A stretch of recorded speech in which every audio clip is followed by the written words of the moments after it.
Welcome to the My Library Account video tutorial. This guide will show you how to access your library account and demonstrate the features within your account.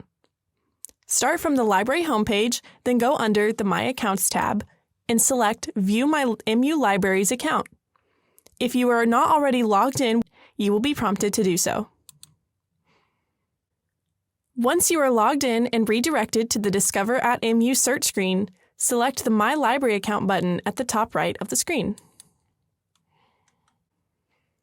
There are several features within your library account to help you keep track of books, searches, and other content.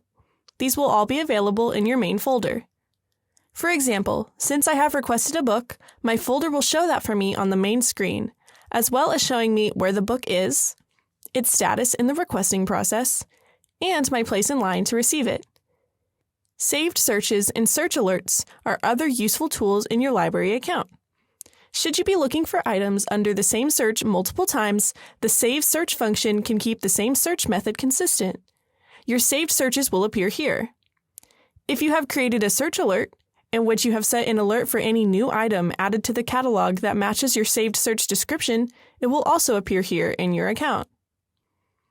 In addition, you will be able to see any loans or fees on your account.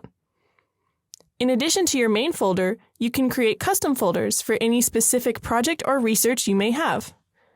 Just give it a name, a description, and hit Save. You can access shared folders here as well. If someone has shared a folder with you, you will receive an email invitation with a passcode. Enter the passcode here to access the folder. You have options to print, email, save, or export your folder to the right of the screen.